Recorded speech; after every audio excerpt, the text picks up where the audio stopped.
வீட்டில் ஒரு பிள்ளை 4.5 வயசு, குழந்தைகளை வளர்ப்பது எப்படின்னு புக்கு படிக்குது.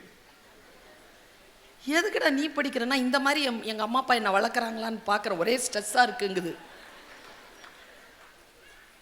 ப்ரெஷருக்கும் ஸ்ட்ரெஸ்க்கும் வித்தியாசம் என்ன தெரியுமா? அடுத்தவங்களால வர்றதுக்கு பேர் ப்ரெஷர், நமக்குள்ள நமக்கே வர்றதுக்கு பேர் ஸ்ட்ரெஸ். எனக்கு ஸ்ட்ரெஸ்ஸாக இருந்துச்சா, என்னடா என் உடம்பு நம்ம பேச்சை கேட்க மாட்டேங்குது, படுத்தா தூங்க முடியும், கோவமாக இருக்குது, என்னது இதுன்னு இப்படி திரும்பி டேபிளில் பார்த்தேன். டேபிளில் ஒரு ஸ்வீட் பாக்ஸ் வச்சுருந்தது. ஸ்வீட் பாக்ஸ், இனிப்பி பொட்டி. அதை திறந்து பார்த்தேன். 2 சூப்பராக நிறைய ஸ்வீட்ஸ் வச்சுருந்தது. அதில் 2 பெரிய ஸ்வீட் இருந்தது. நான் யூஸ்வலாக ஸ்வீட் சாப்பிட மாட்டேன், எனக்கு சுகர் கிடையாது, அதனால தான் சுகர் கிடையாது. எங்கள் அம்மா அப்பாவுக்கு கிடையாது, நான் ஸ்ட்ரெஸ் எடுத்துக்கிறது இல்லை, அதனால எனக்கு சுகர் இல்லை. அன்னைக்கு எனக்கு தோணுச்சியா அந்த சுகரை நான் சாப்பிடணும்ட்டு 2 பெரிய ஸ்வீட்டை எடுத்து கபகபன்னு சாப்பிட்டு தண்ணி குடிச்சேன் பாருங்க, மூளை அப்படியே சாந்தமாய் தூக்கம் வந்துருச்சு. தூங்கிட்டேனா, காலையில் 6:30 மணிக்கு எந்திரிச்சேன். 6:30 மணிக்கு பளிச்சுன்னு வந்த ஒரு சொல்ல மந்திரமாக கொடுக்குறேன். ஸ்வீட் சாப்பிட்டா ஸ்ட்ரெஸ் போகும். இது ஒரு ஸ்டேட்மெண்ட்டா? அது இல்லை ஸ்டேட்மெண்ட்டு. சொல்ல இருக்கிற மந்திரம் என்ன தெரியுமா? அப்புறமா தாங்க எனக்கு ஒரு விஷயம் புரிஞ்சுது. நம்ம ஜெயிச்சிட்டா நம்மளை சுற்றி இருக்கிறவன் ஸ்வீட்டு குடி, ஸ்வீட்டு குடு, ஸ்வீட்டு குடுன்னு ஏன் கேட்குறான்?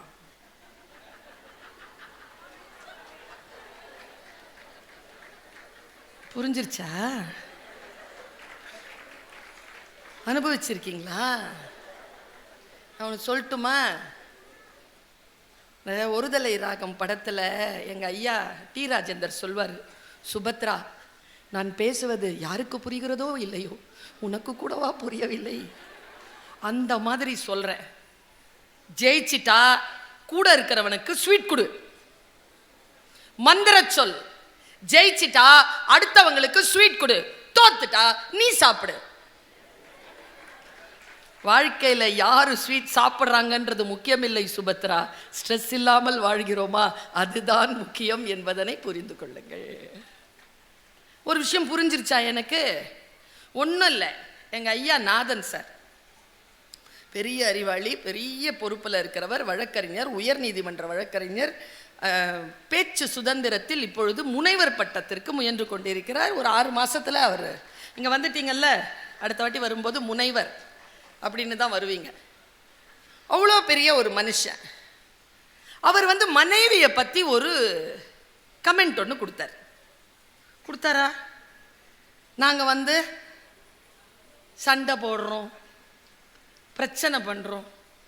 உங்களுக்கு தெரியுமாயா, இந்த மார்ச் 8ஆம் தேதி வேற வருது, உங்களுக்கு ஏதாவது சொல்லிட்டு போகணும்னு எனக்கு தோணுது. ஒன்றும் இல்லை, எனக்கு தெரிஞ்சு நம்ம நாட்டில் இருக்கிற பொம்பளைங்களுடைய நிலைமையை சொல்கிறேன். ஒரு பெருசாக கவுன் போட்டுக்கிட்டாருன்னா பொம்பளைங்க மாதிரி ஆர்கியூ பண்ணுறோம். நாங்களாவது ஆர்கியூ பண்ணுறோம், நீங்கள் ஜட்ஜ்மெண்ட்டில் கொடுக்குறீங்க. நாங்கள் பரவாயில்லங்கிற. நான் நம்ம ஊரில் ஒரு லேடி 40 வருஷம் ஒரே ஆணோட குடும்பம் நடத்தி இருக்கு. நம்ம அம்மா மாதிரி, நம்ம வீட்டிலலாம் அப்படி தானே. அந்த லேடி கிட்ட போய் இந்த மாதிரி யாரோ ஒருத்தர் 40 வருஷமா ஒரே மனிதரோட குடும்பம் நடத்துறீங்களே, உங்க குடும்பத்தில் உங்க கணவர் அவ்வளோ நல்லவரா, அவரை பற்றி ஏதாவது சொல்லுங்கன்னு கேட்டுச்சா? இந்த அம்மா சொல்லுச்சு ஒரு பதில். நான் மொழியாசிரியை, 300 பக்கத்தில் கூட மொழிபெயர்க்க முடியாத ஒரு சொல் மந்திரத்தை அது சொன்னது. 40 வருஷமா குடும்பம் நடத்துறியே, உங்க வீட்டுக்காரரை பத்தி சொல்லுங்கம்மான்னு சொன்ன உடனே அந்த அம்மா சொன்ன பதில்,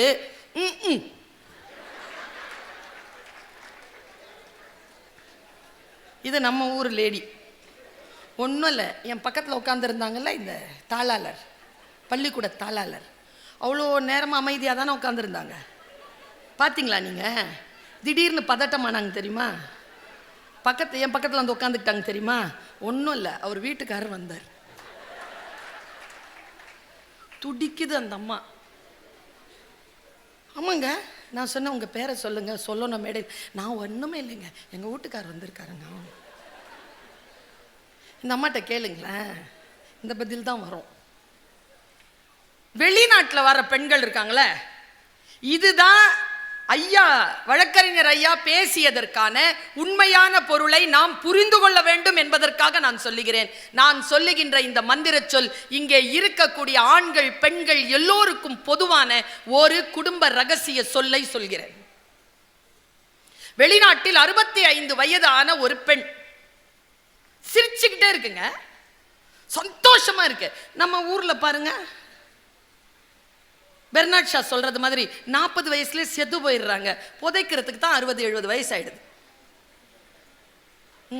வாழைப்பூ மாதிரியே இருக்கிறது, ஒரு சந்தோஷம் இல்லை, ஒரு மனசுல வந்து ஒரு திடம் இல்லை.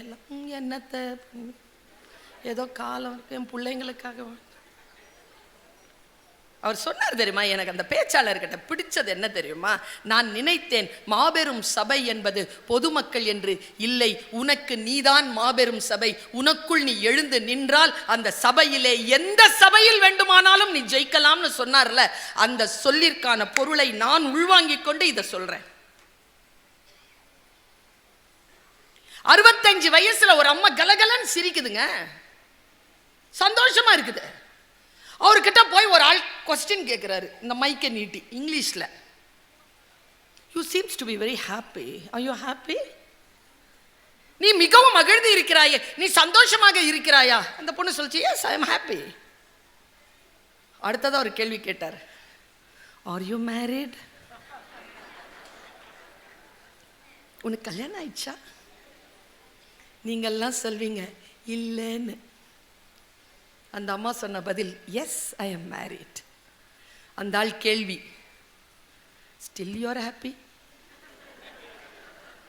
இதற்கு பிறகும் நீ மகிழ்ச்சியாக இருக்கிறாயா? அந்த அம்மா அந்த பதில மந்திர சொல்ல வீட்டுக்கு எடுத்துட்டு போங்க, இந்த இன்னியோட நிறுத்துங்க. அந்த அம்மா என்ன பதில் தெரியுமா சொல்லுச்சு? ஆம், நான் மகிழ்ச்சியாக இருக்கிறேன். அப்படி என்றால் உங்கள் கணவருக்கு நீங்கள் நன்றி சொல்ல வேண்டுமே. You give thanks to your husband. அந்த பொண்ணு சொல்லிச்சிங்க, ஐ வாண்ட், நான் அவருக்கு நன்றி சொல்ல மாட்டேன். ஏன்னு கேட்டதுக்கு அந்த அம்மா சொன்ன பதில் தாங்க சூப்பர் பதில். நான் மகிழ்ச்சியாக இருப்பதற்கும் என் கணவருக்கும் தொடர்பில்லை. மார்ச் 8 வருதா? தொடர்பில்லை சொல்லிட்டு அந்த அம்மா சொல்லிச்சு, இவரை திருமணம் செய்வதற்கு முன்னாலும் நான் மகிழ்ச்சியாக இருந்தேன், இவரை திருமணம் செய்கின்ற அந்த வினாடியிலும் மகிழ்ச்சியாக இருந்தேன், இதோ இப்பொழுதும் நான் மகிழ்ச்சியாக இருக்கிறேன். மகிழ்ச்சியாக இருக்க வேண்டும் என்பது என் முடிவு. நான் என் மகிழ்ச்சியை யார் கையிலும் கொடுப்பது இல்லை. நீங்க ஏன் அந்த ஆள் மேல சாஞ்சிக்கிட்டு மூச்சு முட்டை வச்சுக்கிட்டு இருக்கிறீங்க? இந்த பெண்களுக்கு ஒரு குறிப்பு கொடுக்கவா? உங்கள் வீட்டில் கணவன்மார்கள் 45 வயதை கடந்திருந்தால், என்ன இப்படி சொல்றாங்க பர்வீன் சுல்தானான்னு பார்க்காதீங்க, அனுபவித்து சொல்கிறேன். உங்கள் வீட்டில் 45 வயது கடந்த ஆண்கள் உங்களுக்கு கணவராக இருந்தால், அவர்கள் நீண்ட நாட்கள் ஆயுளுடன் இருக்க வேண்டும் என்று நீங்கள் விரும்பினால், அவர்களை அவர்கள் நண்பர்களோடு பழகுவதற்கு அனுமதி கொடுங்கள். சரியா? அப்புறம் இன்னொரு விஷயம் சொல்றேன், இந்த ஆண்களுக்கு சொல்றேன், என்ன வேணாலும் செய்யுங்க, உங்க செயல்பாடுகள் கொஞ்சம் தப்பும் தவறுமாகத்தான் இருக்கும், அதை பொறுத்து கொள்கிறோம். ஒன்று சொல்கிறேன், எப்பொழுது அது பாவம் எப்பொழுது அது குற்றம் என்று தெரிகிறதோ அப்பொழுதே அதை நிறுத்தி கொண்டு வீட்டிற்கு திரும்புங்கள். மந்திர சொல். குடும்பம் வாழ வேண்டும் என்று சொன்னால் நாம் எப்படி இருக்க வேண்டும், ஒரு பெண் ஒரு ஆண் எப்படி இருக்க வேண்டும் என்பதற்காக நான் இந்த தகவலை உங்களுக்கு சொன்னேன். இங்க பாருங்க, ஐயாவுக்கு நான் மாபெரும் சபைதனில் புத்தகத்தை ஒரு நாள் கொடுத்தேன். இந்த 2-3 நாட்களுக்கு முன்னால் கொடுத்தேன். ஐயா இதை படிச்சிருங்க ஐயா, பிரமாதமா இருக்கு. நான் படித்தேன். உதயச்சந்திரன் என்கின்ற ஒரு மா மனிதர் நாம் வாழும் காலத்தில் வாழ்கின்ற ஒரு அறிவு ஜீவி. அவரை நாம் வாசிக்க வேண்டும் என்று சொன்னால் அவரை நாம் புரிந்து கொள்ள வேண்டும் என்று சொன்னால் அவருடைய எழுத்துக்களை, அவருடைய பேச்சுக்களை நாம் பின்தொடர வேண்டும். உங்களுக்கு ஏதேனும் ஒரு புத்தகத்தை அறிமுகம் செய்யுங்கள் என்று சொன்னால், நான் இப்பொழுதுதான் 2 நாட்களுக்கு முன்னால் நெடுநேரம் என்று பெருமாள் முருகன் அவர்கள் எழுதிய ஒரு புத்தகத்தை எனக்கு திருவள்ளூர் புத்தக கண்காட்சியில் பரிசாக தந்தார்கள். அதை நான் படித்து முடித்தேன். இதோ இந்த மாபெரும் சபைதனில் புத்தகத்தை படித்து முடித்தேன். 1 வாரம்தான் நான் படித்து நிறைவு செய்து இது ஐயாவுக்கு கொடுத்தால் 4 பேருக்கு போய் இன்னும் சேரும் என்பதற்காக ஐயாவிடம் அதை கொடுத்தேன். அதில் 2 செய்திகளை மட்டும் நான் சொல்கிறேன். என் மனதை ஆழமா, நான் ஒரு மொழி ஆசிரியை, நாம் எல்லோரும் நினைக்கிறோம் சாதாரணமாகத்தானே பேசுகிறோம் என்று கிடையாது. அந்த சொற்கள் முன்னால் இருக்கின்ற மனிதர்களிடத்தில் மிகப்பெரிய தாக்கத்தை ஏற்படுத்துகிறது. நீங்கள் சாதாரணமாகத்தான் சொல்லுவீர்கள், ஆனால் அந்த சொல் முன்னால் இருக்கின்றவருடைய மனநிலையை பொறுத்து அது அம்பாக குத்துகிறது, அல்லது கத்தியாக வெட்டுகிறது, அல்லது தென்றலாக கடந்து போகிறது. முன்னால் இருக்கின்ற மனிதர்களை நீங்கள் அனுமானிக்கவே முடியாது. அதனால் உங்கள் சொல்லிலே நீங்கள் கவனம் வையுங்கள். ரொம்ப அழகா அவர் வதந்தி பத்தி பேசினார், ஜூலியஸ் சீசர் பத்தி பேசினார். அவன் பிடில் வாசிக்கவே இல்லை. 2000 ஆண்டு காலமாக அவனை வதந்திகளால் கொன்று கொண்டிருக்கிறோம் என்கின்ற செய்தியை அவர் சொன்னார். இந்த விஷயத்தை உதயச்சந்திரன் ஒரு மிகப்பெரிய அறிஞனுடைய வாக்கு மூலமாக மாபெரும் சபைதனில் என்கின்ற புத்தகத்தில் பதிவு செய்கிறார். அதை நான் உங்களுக்கு கடத்துகிறேன். அவர் சொல்றார், வதந்திகள், அப்பா, ஒரு சொல்ல யாராவது அவளை பத்தி தெரியுமா? என்ன சொல்லு, சரியில்லை. ஆமாப்பா, எனக்கும் தெரியும், சரியில்லை. ஜெனரலைஸ் பண்றது இருக்குல்ல, don't generalize, be specific. பொதுவாக ஒரு குற்றச்சாட்டை முன்னால் வைப்பது பாருங்க. அவர் சொல்கிறார், வதந்திகள் அறிவாளிகளின் காதுகளை எட்டும் பொழுது கவனம். வதந்திகள் அறிவாளிகளின் காதுகளை எட்டும் பொழுது அவை மரணித்து விடுகின்றன. பொறாமைக்காரர்களால் வதந்தி உருவாக்கப்பட்டு முட்டாள்களால் பரப்பப்பட்டு மிகவும் அறிவு கெட்ட மூடர்களால் அங்கீகரிக்கப்படுகிறது. என்ன சொல்? நான் ஒரு சின்ன வயசுல இருந்து கத்திக்கிட்டு இருக்கிறேன். பெண்களை பற்றியோ, குழந்தைகளை பற்றியோ, இளைஞர்களை பற்றியோ தவறான கருத்துக்கள் ஏதேனும் வந்தால் நீங்கள் அதை ஃபார்வர்ட் செய்யாதீர்கள், டிலீட் செய்யுங்கள் என்று சொல்வேன். அதை மரணிக்க வைப்பதுதான் நாம் செய்யக்கூடிய அறச்செயல் என்று உதயச்சந்திரன் தன்னுடைய புத்தகத்தில் பதிவு செய்கிறார். மொழி பற்றி அவர் ஒரு விஷயத்தை சொன்னார். அதை சொல்லிட்டு நான் என் பேச்சுக்குள் நுழைகிறேன். எனக்கு ஒரு 5 மொழி தெரியும். நான் சரளமா பேசுவேன். ஹிந்தி, உருது, அரபி, ஆங்கிலம், தமிழ். யாமறிந்த மொழிகளிலே தமிழ் மொழி போல் இனிதாவது எங்கும் காணோம் என்பது என் வாழ்க்கை. மொழி இருக்குல்ல. இன்றைய இந்த குழந்தைகள் வந்து இருக்கிறீங்கல்லப்பா, எனக்கு முதல்ல உங்களை நான் பாராட்டுறேம்மா. சாதாரணமா பொதுமக்கள் தான் நிரம்பி இருப்பார்கள். நீங்கள் பள்ளிக்கூடங்களை சொல்லி அமர வைத்து, கல்லூரிகளை சொல்லி அமர வைத்து, குழந்தைகளையும் இந்த நிகழ்ச்சி இதோ 9 மணி ஆகிறது. பிள்ளைகள் அப்படி நாற்றங்காலில் நடப்பட்ட நாற்று போல அப்படி உட்கார்ந்து கேட்டுட்டு இருக்காங்க என் பிள்ளைகள். இவ்வளோ பெரிய ஒரு வாய்ப்பு தெரியுமா நீங்கள் இந்த சமூகத்தை உருவாக்குவதற்கு? குழந்தைகளை கவனமாக கேளுங்க. சொல்லுகிறார், தொடக்க பள்ளியில் பயிலும் 60% மாணவர்களுக்கு எழுத படிக்க தெரியவில்லை. எனக்கு கவலையா இருக்குது. 60 விழுக்காடு பிள்ளைகளுக்கு எழுத படிக்க தெரியவில்லை. ஏன் தெரியுமா? இதுல டச் பண்றாங்க, பார்த்துக்கிட்டே இருக்காங்க. கேட்பதோ வாசிப்பதோ எழுதுவதோ குறைந்திருக்கிறது. அவர் சொல்றார், அடுத்து போட்டதுதான் நான் இந்த சபையிலே இதை பேசுவதற்கு காரணம். பிள்ளைகளுக்கு மொழி தெரியவில்லை என்று சொல்லுவதற்கு நான் யார்? இதை சொல்லிவிட்டு நான் போய்விடலாம்ல? அது அல்ல என் நோக்கம். ஒண்ணுமே தெரியாது, பேசிக் தமிழ் எடுப்பேனா? குஜராத் பொண்ணுக்கு பேசிக் தமிழ் எடுத்த, அது கண்ணீரோட வந்து எனக்கு நன்றி சொல்லுச்சு. நான் பெற்ற பரிசுகளில், நான் பெற்ற ஊதியங்களில் ஆக பெரிய பரிசு அந்த கண்ணீர் துளி தான்.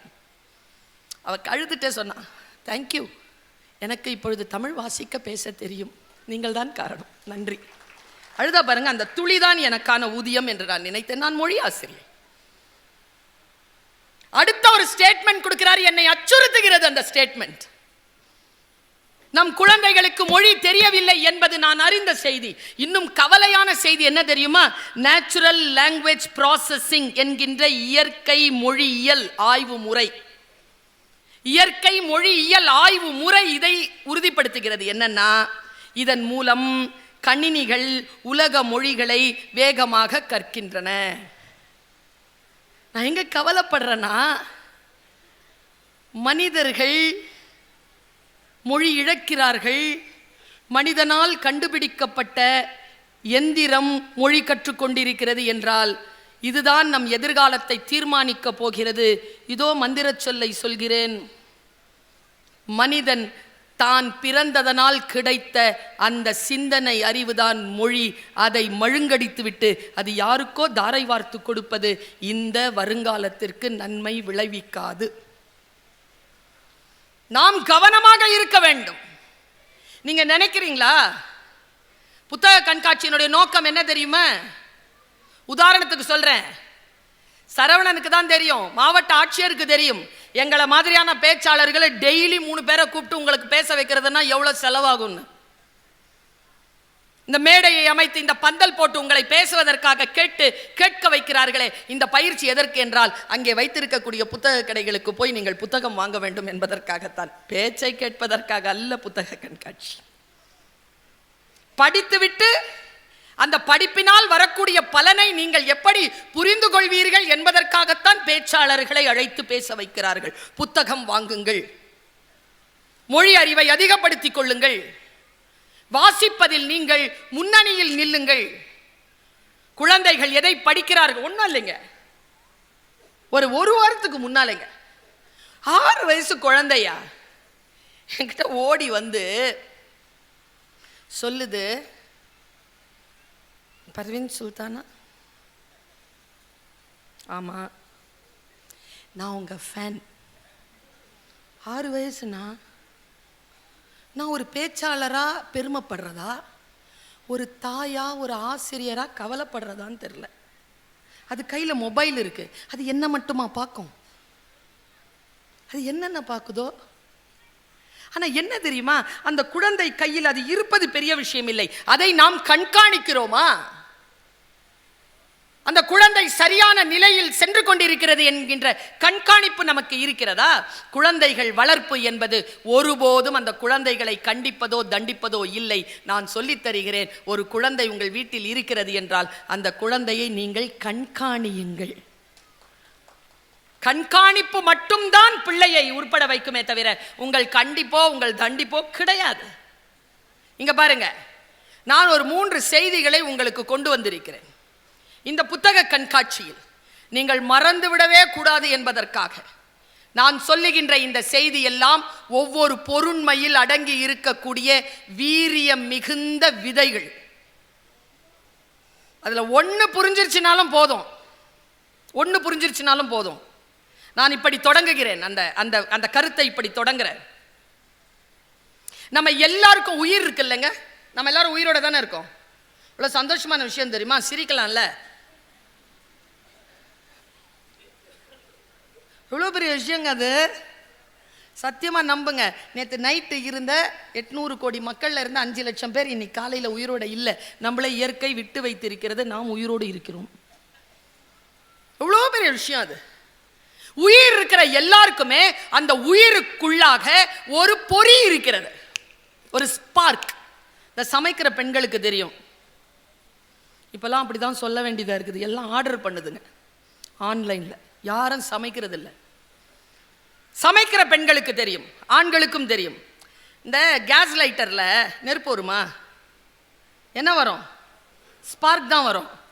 அந்த பர்னர்ல இந்த வெளியில வர்றது நீங்க ஆன் பண்ண உடனே நெருப்பா? இல்லை, கேஸ் தான். இந்த ஸ்பார்க் அடிச்ச உடனே என்ன ஆகும்? ஸ்டவ் இப்படி பத்திக்கும்ல. நம்முடைய மனசுல இருக்கிற ஸ்பார்க் அடிச்சதுன்னா நம்ம வாழ்க்கை அப்படி பத்திக்கும், அப்படி போயிடலாம் மேல. ஆனா அந்த ஸ்பார்க்கை கண்டுபிடிக்கணுமே. நீ யார்? நான் இதுவரைக்கும் 532 பிரைஸ் வாங்கியிருக்கேன், 180 அதுல ஸ்போர்ட்ஸ். கபடி சூப்பரா ஆடுவேன் நான். அது ஆடுறதுக்கு ஒரு கணக்கு இருக்குது. இந்த ஆண்களின் மீது எனக்கு எப்பொழுதும் அவர்கள் சுதந்திரத்தின் மீது எனக்கு கவனம். நம்மளை மட்டும் பாண்டி ஆட விட்டுட்டு, இந்த பாண்டி ஆடுறதுல ஒரு இலக்கணம் இருக்கு. அதுக்கு பேர் நொண்டி. பொம்பளைங்க தான் ஆடுவாங்க அதை. நொண்டி அடித்தாலும் ரூலு கோட்டை தாண்டக்கூடாது, கோட்டை தொடக்கூடாது, தொடாம தாண்டணும். நொண்டி அடிச்சாலும் தாண்டக்கூடாது, கண்ணை மூடினாலும் கோட்டை தொற்றப்படாது. ரைட்டா ரைட்டா ரைட்டா, வாழ்க்கை முழுக்க அதுலேருந்து விடுபட்டது கபடி. கோட்டை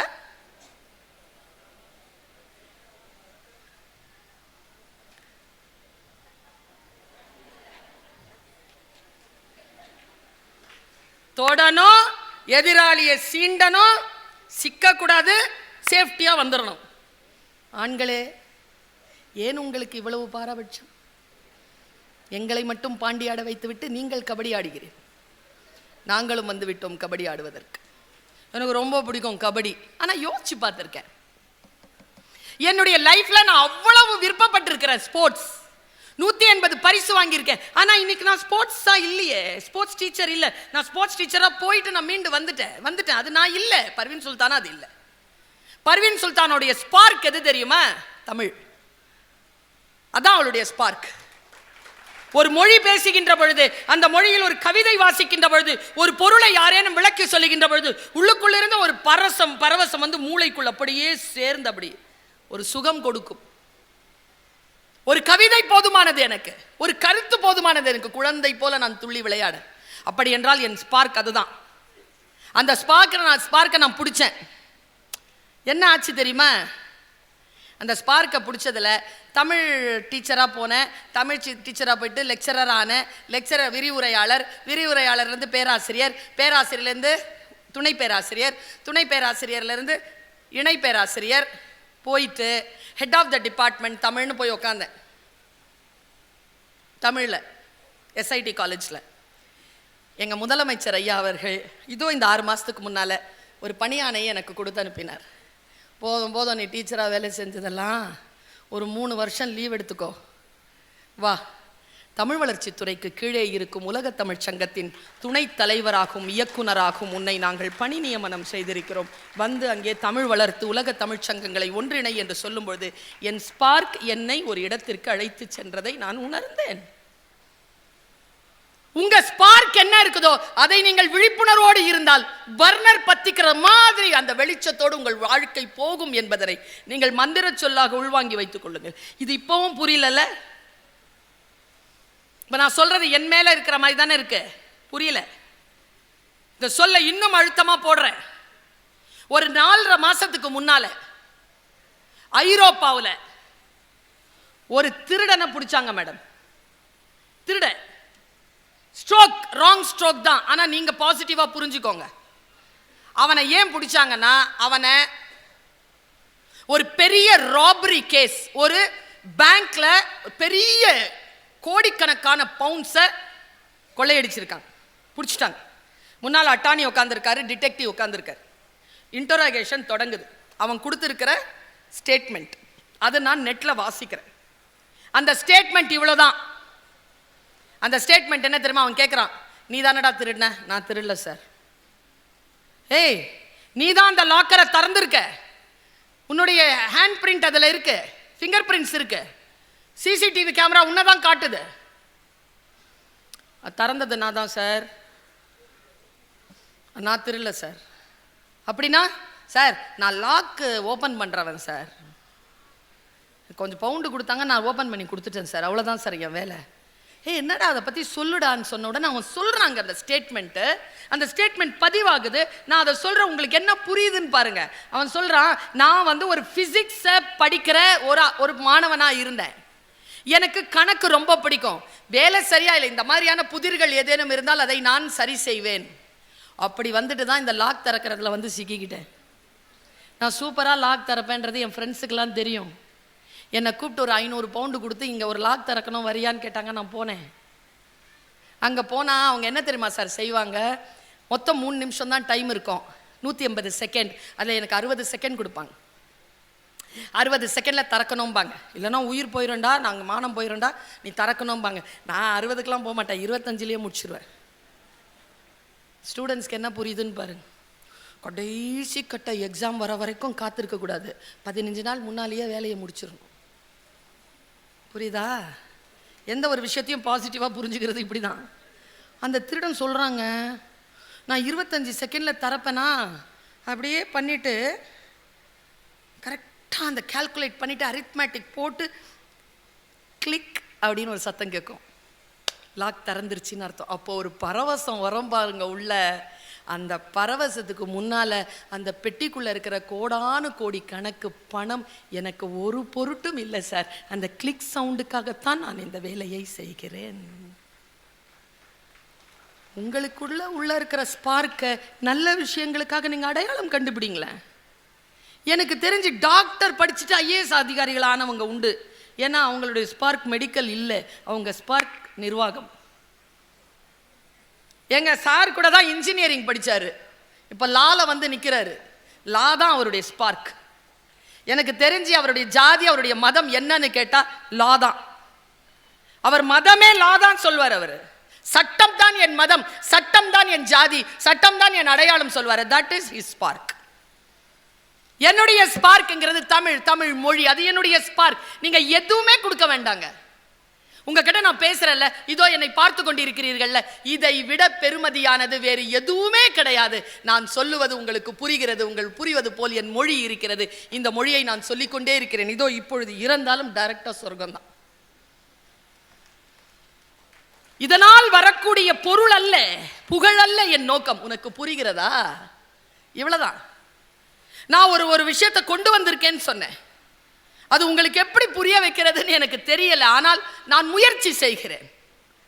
இந்த சொல்லை எடுத்துக்கொண்டு செல்வதற்கு உங்கள் மனங்களில் இருக்கக்கூடிய ஏதேனும் ஒரு பூட்டு இந்த ஒரு சாவியினால், இந்த மந்திர சாவியினால் திறந்து விடுமோ என்கின்ற ஒரு பேராசையில் இதை நான் சொல்கிறேன். நான் என் வாழ்க்கையை தொடங்குகின்ற அந்த காலகட்டத்தில் ஞானராஜசேகரன் IAS என்கின்ற மாமனிதரை சந்தித்தேன். தொலைபேசியில் அழைத்து அவர் என்னை தன்னுடைய அலுவலகத்திற்கு வர சொன்னார். அப்பொழுது வடபழனியில் இருந்தது அந்த அலுவலகம். SRM ஃபில்ம் டெக்னாலஜி என்ற ஒன்று ஆரம்பித்த தருணம். அவர் சொன்னார், ஃபில்ம் டெக்னாலஜிக்கு பிள்ளைகளை நாங்கள் தயார் செய்கிறோம். அந்த ஒரு பட்டப்படிப்பை 4 ஆண்டுகள் அளிக்கிறோம். நீங்கள் எங்களுடன் இணைந்து அதற்கு உதவி செய்ய வேண்டும். கதை சொல்லுதலும் காட்சிப்படுத்தலும் என்கின்ற தமிழ் பாடத்தை நாங்கள் வைக்க விரும்புகிறோம். அதற்கான பாடத்திட்டத்தை நீங்கள் வகுத்து தர வேண்டும். அந்த பாடத்தை நீங்கள் எடுக்க வேண்டும் என்று என்னிடத்தில் கேட்டுக்கொண்டேன். 7 ஆண்டுகள் நான் அங்கே பணிபுரிந்தேன் விசிட்டிங் ப்ரொஃபஸராக. அப்பொழுது எனக்கு நேர்ந்த ஒரு அனுபவத்தை, அந்த சொல்லில் இருக்கக்கூடிய ஏதோ ஒன்று எனக்கு, மந்திரம் அப்படிதாங்க, அப்படித்தான் வேலை செய்யும் மந்திரம். அது வேலை செய்யும். ஏனென்றால் கருத்து, நான் எப்பவுமே சொல்றேன், கீழே கிடந்தா கயிறுங்க, கருத்தேற்றினால் தாலி, கருத்தேற்றினால் கங்கணம். கருத்தேத்தணும்ல, வெறும் சோறு தான், கருத்தேத்தினா பிரசாதம். வெறும் பேச்சு தான், கருத்தேத்தினா சத்சங்கம். வெறும் கட்டடம் தான், கருத்தேத்தினா கோவில். வெறும் பயணம் தான், கருத்து ஏற்றினால் புனித பயணம். கருத்து ஏற்கணுமே, சொல்தான், அதில் கருத்து ஏறினால் அது மந்திரம். நான் என் சொல்லை கருத்து ஏற்றி இதோ மந்திரமாக தருகிறேன், புரிந்து கொள்ளுங்கள். ஒரு சிறிய ஒரு பாடத்தை நாங்கள் 2 பேரும் கலந்தாலோசித்து இதை வைக்கலாம் அம்மா என்று சொன்னார். நான் வீட்டில் படிச்சுட்டு வரேன் சார், எனக்கு சரின்னு சொல்லிச்சுன்னா நான் எடுத்துக்கிறேன் சார், அதை நான் என்னுடைய சிலபஸில் சேர்த்துக்க, படிங்கன்னு சொன்னேன். அந்த சின்ன அந்த புத்தகத்தின் பெயர் ரோஜா அத்தர். அதை எழுதியவர் ஹைதராபாத்தை சார்ந்த ஒரு தெலுங்கு எழுத்தாளர். அதை தமிழிலே மொழிபெயர்த்து, மொழிபெயர்ப்புக்காக சாகித்ய அகாடமி அந்த புத்தகத்தை பிரிண்ட் பண்ணியிருக்கு. நீங்கள் இந்த கடைகளில் மொழிபெயர்ப்பு நூல்கள், சாகித்ய அகாடமி போன்ற நூல்கள், ஓஷோவனுடைய நூல்கள், எஸ் ராமகிருஷ்ணன் வந்தார்ல அவருடைய நூல்கள், அழகிய பெரியவனுடைய நூல்கள், இமயத்தினுடைய நூல்கள், இந்த நூல்களை ஜெயமோகனுடைய நூல்கள் இருக்கும். நான் கேட்டு வாங்கி கொண்டேன். என்னிடத்தில் கேட்பார்கள், புத்தக திருவிழாக்கு போனால் உங்களுக்கு எந்த புத்தகம் வேணும் மேடம்னு. எனக்கு அவர்களை நிரம்ப பிடிக்கும். சரவணா, நான் பேசுவது யாருக்கு புரிகிறதோ இல்லையோ, உனக்கு கூடவா புரியவில்லை? கொற்றவை என்னிடத்தில் உண்டு. அந்த புத்தகத்தை எடுத்து வாசித்தேன். என் மனதிலே எங்க அப்பா சொல்வார், எது உன் மனதை பாதிக்கிறதோ அதை மட்டும் மக்களிடத்தில் சொல். ஒன்னும் ஒரு பரவசம் வரும் பாருங்க, அந்த பரவசத்தை சொல்லிட்டேன்னா எனக்கு பணம், புகழ், செல்வாக்கு எல்லாம் வாய்க்கும். என் வாழ்வின் ரகசியம் அது.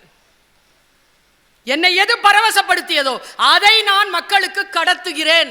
என்னை பரவசப்படுத்திய, என்னில் ஏதோ ஒன்றை திறந்து விட்ட, என் மனக்கண்களின் வெளிச்சத்தை பாய்ச்சிய ஒரு சம்பவத்தை நான் சொல்லுகிறேன். ரோஜா அத்தர், ஒரு மிகப்பெரிய ரோஜா அத்தர் லெகசி கொண்ட, பாரம்பரிய புகழ் கொண்ட ஒரு வியாபாரி தன்னுடைய ரோஜா அத்தரை கையில் எடுத்துக்கொண்டு ஒரு மிகப்பெரிய ரசிகனை தேடி வருகிறான். அந்த ரசிகன் எங்கே இருக்கிறான் என்றால், நல்லா தெரிஞ்சுக்கோங்க. எப்போ தெரியுமா? இந்த வீட்டில் ஆண்கள் இருக்கிறீங்களே, என்ன மேடம் வாய்க்கு ருசியா எதுவுமே கிடைக்க மாட்டேங்குது மேடம், எதுவுமே சமைக்க மாட்டேங்கிறா மேடம். சாப்பிட்டு நல்லா இருக்குன்னு சொன்னாதானே அடுத்த நாளே சமைக்க தோணும். உம்முன்னு சாப்பிட்டா சரி, என்னதான் சாப்பிட விருப்பம்னு கேட்டா அது சொல்லிட்டு போய் தொலையலாம்ல. உங்களுக்கு தெரியுமா, சமைக்கிறதை விட கஷ்டம் என்ன சமைக்கிறதுன்னு யோசிக்கிறதுங்கிறது எந்த ஆம்பளைக்காவது தெரியுமா?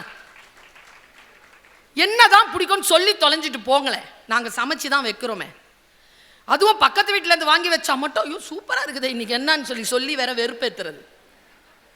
ரசிகன் இருக்கின்ற இடத்தில் கலைஞனுக்கு வேலை இருந்து கொண்டே இருக்கும்.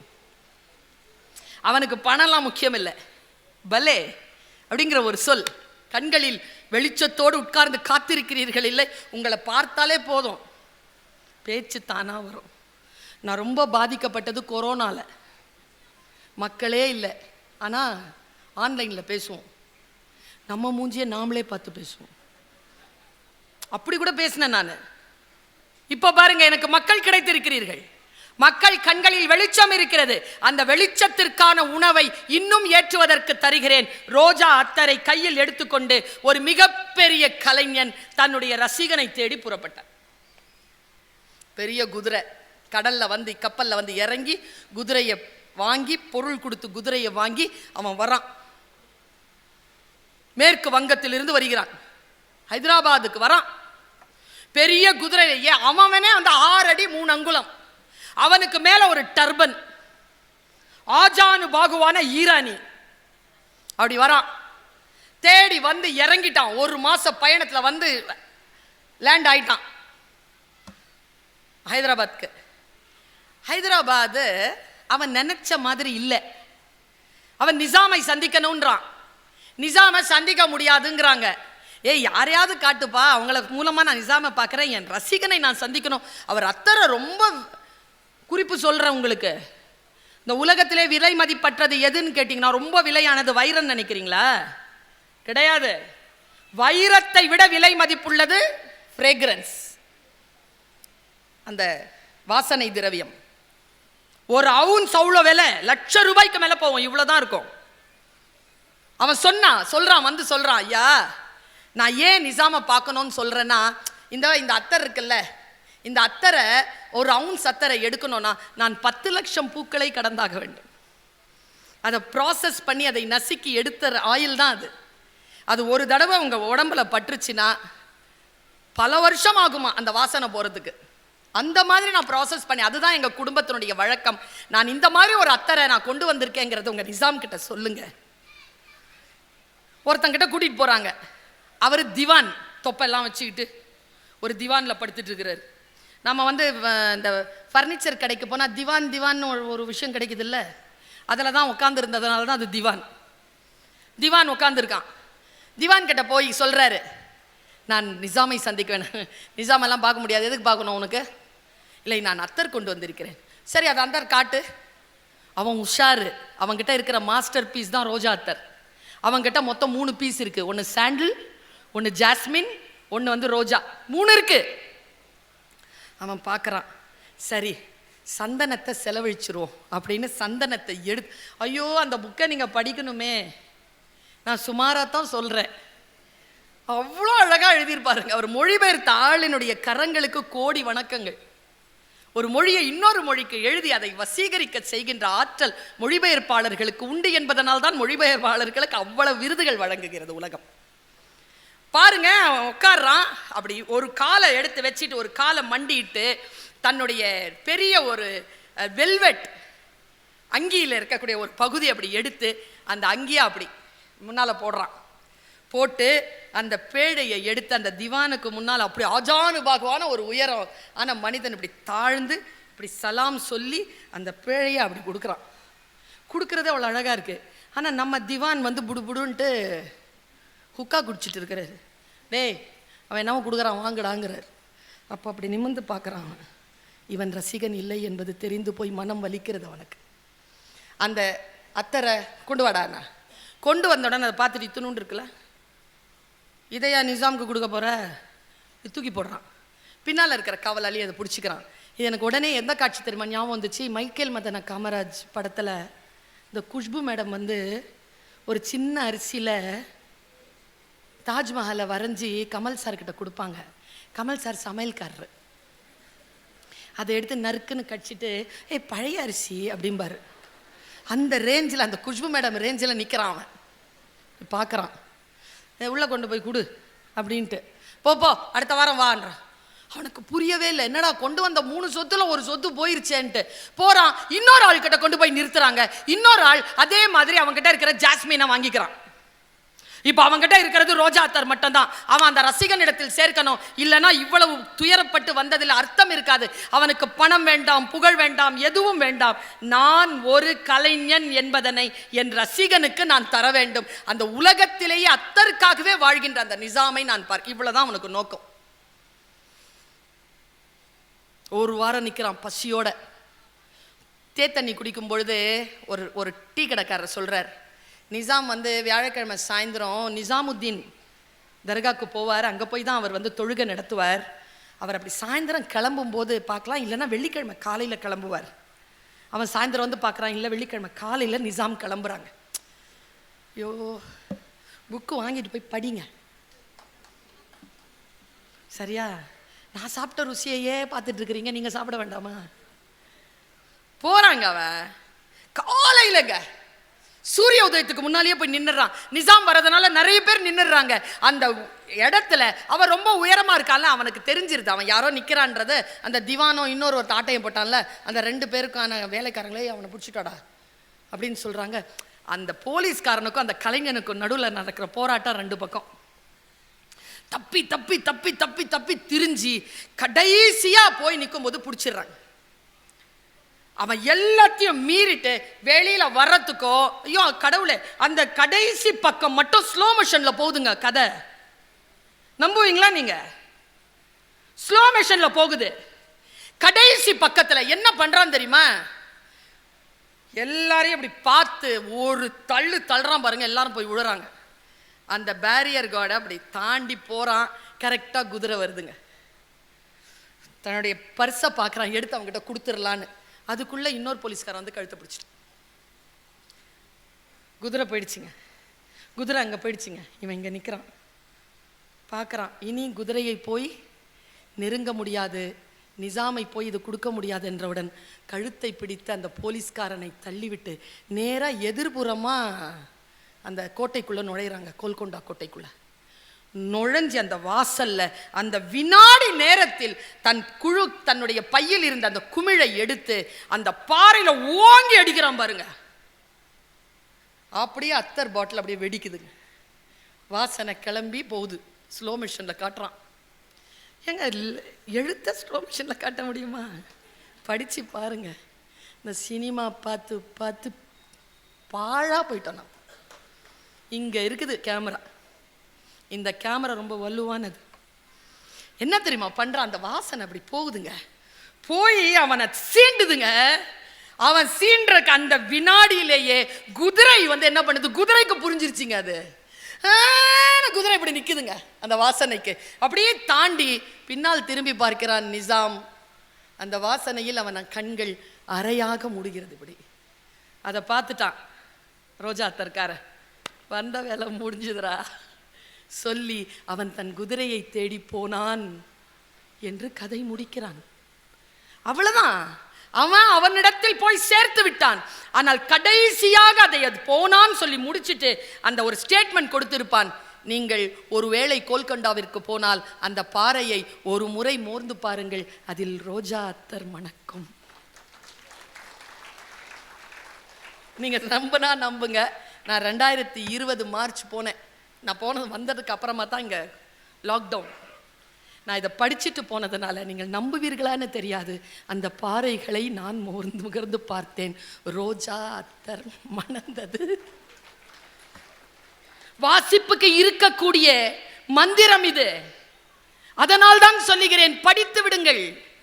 படிப்பது என்பது மிக அற்புதமான விஷயம். வாழ்க்கை நமக்கு சில வாய்ப்புகளை தருகிறது. என்ன வாய்ப்பு தெரியுமா? அற்புதமான வாய்ப்பு என்ன தெரியுமா? நம்ம எல்லாருக்குமே தமிழ் வாசிக்க தெரியும்.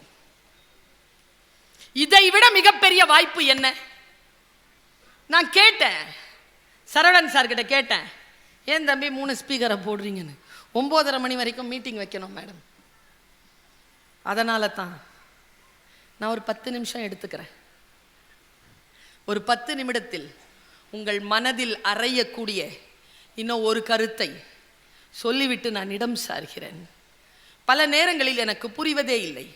குழந்தைகளை எப்படி புரிந்து கொள்வது, கணவனை எப்படி புரிந்து கொள்வது, குழந்தையை எப்படி புரிந்து கொள்வது, ஒரு மனைவியை ஒரு கணவன் எப்படி புரிந்து கொள்வது. மனிதனுடைய மனம் ரொம்ப வித்தியாசமானது. நான் சொல்லவா, இந்த உலகத்திலேயே போதாமைகளால் சொற்கள் நிரம்பி வழிகின்றன.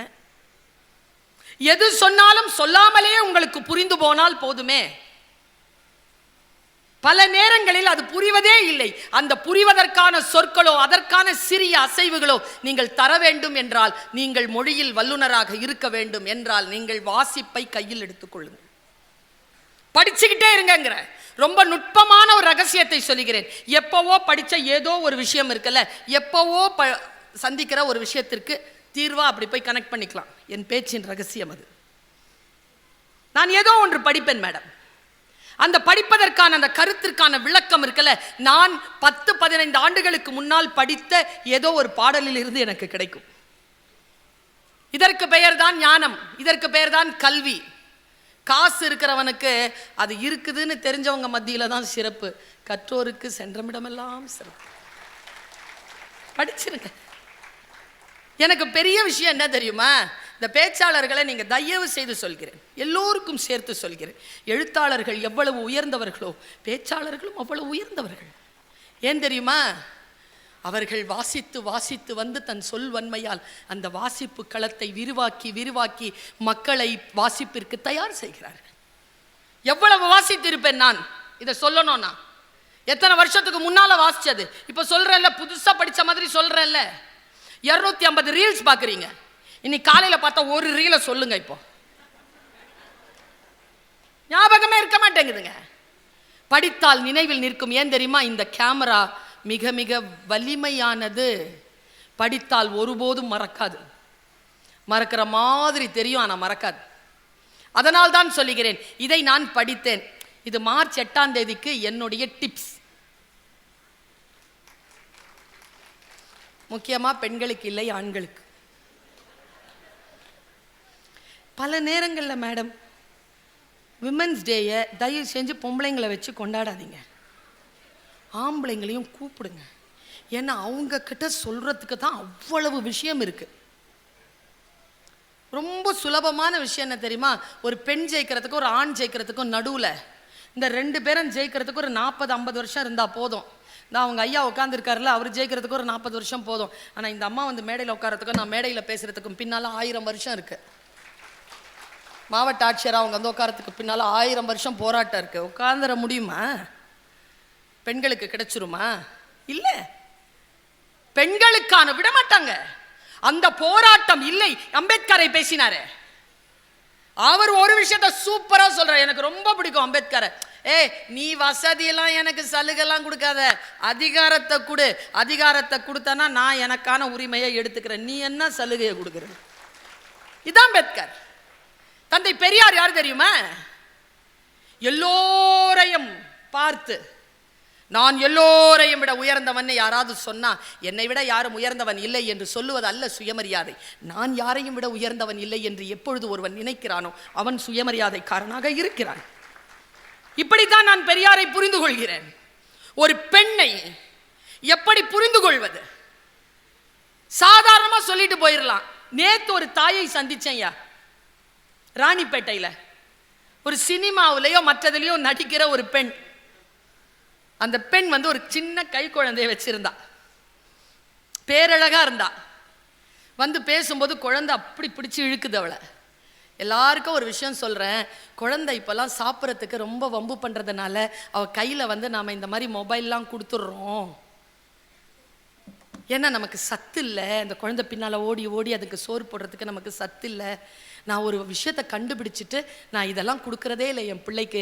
நானே அந்த குழந்தைக்கு அது எவ்வளோ ஓடி திரிந்தாலும் சோறு ஊட்டுகிறேன், அந்த ரகசியத்தை சொல்கிறேன்னு சொன்னான். சொல்லுமான்னு பார்த்துட்டே இருந்தேன். அவ என்ன சொன்னா தெரியுமா? குழந்தைங்கள்லாம் முதல்ல சாப்பிடட்டும், அது தூங்குனதுக்கு அப்புறமா நாம சாப்பிடலான்னு நினைச்சிங்கன்னா முடியாது. நீங்க சாப்பிட்டு தெம்பாயிட்டு பிள்ளைய வளர்த்தீங்கன்னா நல்லா அழகா வளர்க்குறான்னு அந்த அம்மா சொல்லுது.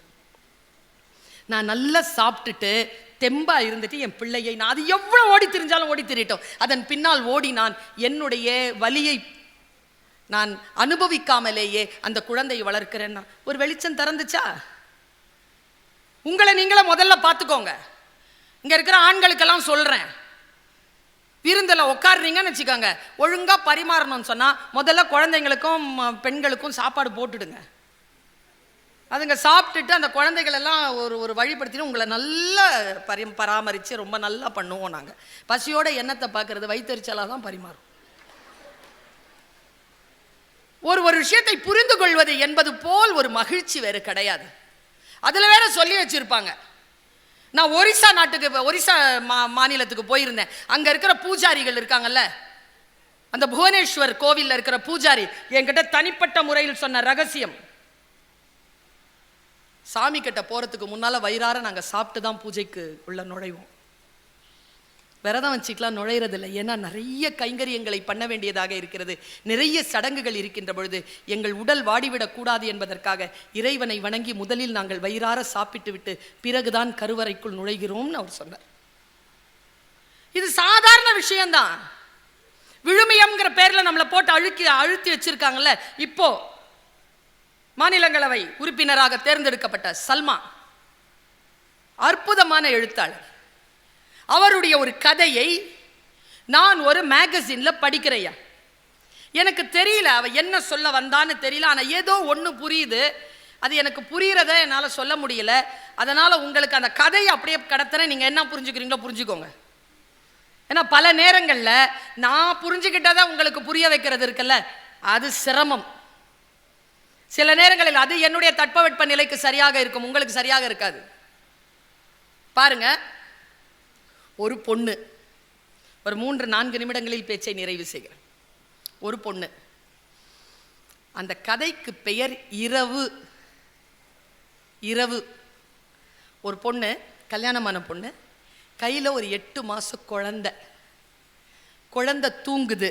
காட்சி நல்லா கவனமாக கேளுங்க, அப்போதான் புரியும். ஆனால் ஒன்று சொல்கிறேன், இதை கேட்டதுக்கு அப்புறமா சபை ஆழ்ந்த மௌனத்திற்குள் போகும். கைத்தட்டல் எதுவும் கிடைக்காது. ரொம்ப யோசிச்சுட்டு பயந்து போய் இந்த எல்லையை கடந்து வீடு போய் சேர்றதுக்குள்ள பயந்து போக போறீங்க. ஆனால் அது ஒரு மருந்து என்பதனால் நான் அந்த இரவை உங்களுக்கு தருகிறேன். அந்த பெண், அம்மா எவ்வளோ சப்பாத்தி போடணும்? உனக்கு 2, எனக்கு 2, 4 போடு. வாசல்லேருந்து குரல் கேட்கிறது. மாமியாரின் குரலை கேட்டு பயந்து நடுங்குகிறாள். ஏம்மா அவர் வரமாட்டாரா?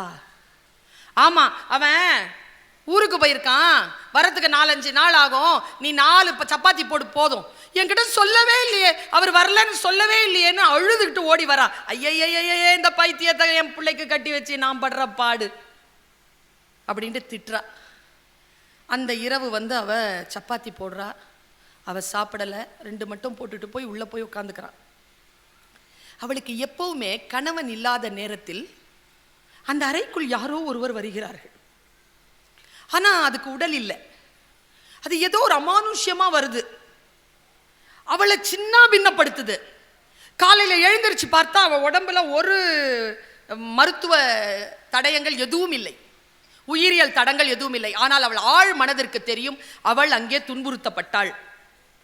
இதை எவ்வளவோ சொல்றா தன்னுடைய கணவர்கிட்டையும் தன்னுடைய மாமியார்கிட்டையும். அம்மா, அவர் இருக்கும் போது மட்டும் எனக்கு இந்த பிரச்சனை வர்றதில்லை, அவர் இல்லாத போது யாரோ என்னை சிரமப்படுத்துறாங்கன்னா டாக்டர் கிட்ட கூட்டிட்டு போய் சொல்றாங்க, அப்படிலாம் எதுவுமே உடம்புல இல்லைங்க, அதெல்லாம் மனப்பிராந்தி. அவள் துடிக்கிறா, துள்றா. எவ்வளவோ அவன் புருஷன் இருக்கான்ல, அவன் என்ன நினைக்கிறான், ஓ தான் இவளுக்கு வேண்டும் என்று சொல்லிதான் இவள் நடிக்கிறாள். அவளை இன்னும் இந்த ஆண்களுக்கு மட்டும் நான் சொல்றேன், பெண்களே, நீ இல்லை என்றால் என்னால் ஒன்றும் செய்ய முடியாது என்று சொன்னால் அதற்கான தகுதியுடைய ஆண்களிடத்தில் மட்டும் அதை சொல்லுங்கள். அதற்கான தகுதி அவர்களுக்கு இல்லை என்றால் அவர்கள் உங்கள் அடிமையை விட உங்களை கீழாக நடத்துவார்கள் என்று சல்மா பேசுகிறாள். அந்த தகுதி இருந்தா சொல்லுங்க, நீ இல்லாம நான் கிடையாதுப்பா, நீ தான்ப்பா என்னுடைய ஆயுள்னு நீ சொன்ன நான் அவன் நம்புகிறான் என்றால் சொல்லுங்கள். இல்லை என்றால் அது அவர்களுக்கான மன பிரச்சனையாகத்தான் அவர்கள் எடுத்துக்கொள்வார்கள். மேட்டிமையில் மிளிருவார்கள், உங்களை இன்னும் இன்னும் அடிமைப்படுத்துவார்கள். சொல்லிட்டு அவ சொல்றா, வெளியில உட்கார்றா. அவளுடைய ஃப்ரெண்டு ஒருத்தி பக்கத்து வீட்டுல இருந்து வரா. இதுதான் கதையினுடைய ட்விஸ்ட். அந்த பொண்ணுக்கிட்ட அவ பேசும்போது சொல்றா, என்னன்னு தெரியல, அவர் இல்லாத நேரத்தில் மட்டும் ராத்திரி ஒருத்தன் வர்றான், ஆனால் அவனுக்கு உருவமே நான் சொல்ல முடியாது, ஆனால் ஓரளவு என்னால் கற்பனை பண்ண முடியுது, ஆனால் நான் ஆழ் தூக்கத்தில் போகும்போது தான் அவன் வரான்,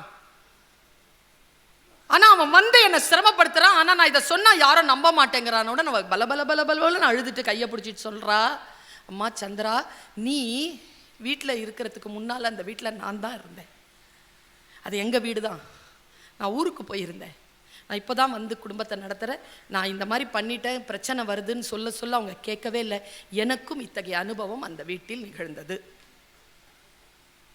என்ன காரணம்னா, ஒரு குடியானவன் இருந்தால் அவன் தூக்கு போட்டு செத்துட்டான், அவன் இப்படி பண்ணுறான்னு சொல்லிட்டு எனக்கு தெரியும், அடுத்தது இப்போ உனக்கு தெரியும், உன் வீட்டில் நம்ப மாட்டேங்கிறாங்கல்ல, என் வீட்டில் பல பிரச்சனைக்கு அப்புறமா நம்பி அந்த வீட்டை உங்களுக்கு வித்துட்டாங்க, நீ பார்த்துக்கன்னு சொல்லிட்டு போயிடறான். அவளுக்கு இன்னும் பயமாக இருக்கு.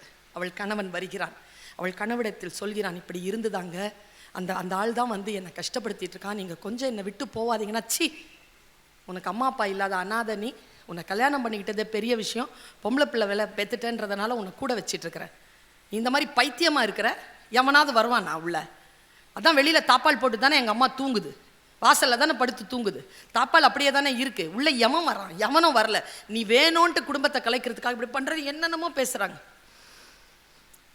இன்னிலேருந்து நான் 20 நாளுக்கு வரல அப்படின்னு சொல்லிட்டு அவன் போறான். கதை முடியுது, போறான். இந்த பொண்ணு ஒரு முடிவு பண்ணுதுங்க.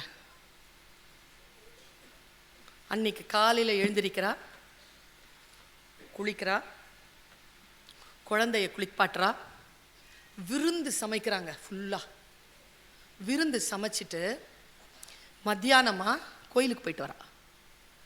கோயிலுக்கு போயிட்டு குழந்தையை அலங்கரிச்சுட்டு தானும் மஞ்சள்லாம் பூசிக்கிட்டு பொட்டு வச்சுக்கிட்டு பூ வச்சுக்கிட்டு புத்தாடைகளை அணிந்து கொள்கிறாள். அணிந்து கொண்டு குழந்தையை தூங்க வைக்கிறாள். அவங்க அம்மா எங்கே இருக்காங்கன்னு பார்க்குறா. பார்த்துட்டு அவங்க அம்மா வாசலில் உட்காந்துருக்காங்க. ராத்திரி 7:30 8 அவள் தூங்கும் நேரம். நேராக உள்ள வரா, கதவை பூட்டுறா, கட்டிலில் உட்கார்கிறாள். சல்மா கதையை முடித்தாள். அவன் வருகைக்காக காத்திருக்க தொடங்கினாள். சொன்னல பயந்து போவீங்கன்னு, ஒரு விஷயத்த சொல்கிறேன், பெண்களை துன்புறுத்தாதீர்கள். நீங்கள் துன்புறுத்தினால் அவள் எதனால் துன்புறுகிறாளோ அதை அவள் விரும்பத் தொடங்குவாள். அவளுடைய உளவியலை புரிந்து கொள்ளுங்கள். அவளை நீங்கள் அரவணைத்துக் கொள்ளுங்கள். அவள் உங்களுக்காகவே இருக்கக்கூடியவள், உங்களுக்காகவே வாழக்கூடியவள். நான் சொல்லட்டுமா, அம்மா அப்பாவை மட்டும் விட்டுட்டு வரல, குலச்சாமியை கூட சாதியை கூட விட்டுட்டு உங்களோட வரா. நீங்கள் எதுவாக இருக்கிறீர்களோ அதுவாக தன்னை மாற்றிக்கொள்கிறாள். தன் தகப்பன் தாய் இறந்தாலும் கூட அவள் கோயிலுக்கு போகாமல் எல்லாம் இருப்பதில்லை. அவள் உங்களோடையே வாழ்ந்து உங்களுக்காகவே அவள் இருக்கிறாள் என்றால் அவளை புரிந்து கொள்ளுங்கள். இதுதான் மார்ச் 8ஆம் தேதியின் செய்தி. சொல்லே மந்திரம். நன்றி, வணக்கம். இந்த தகவல் உங்களுக்கு பிடிச்சிருந்தா லைக் பண்ணுங்க, உங்க ஃப்ரெண்ட்ஸுக்கு ஷேர் பண்ணுங்க, மறக்காம எங்க சேனலுக்கு சப்ஸ்கிரைப் பண்ணுங்க.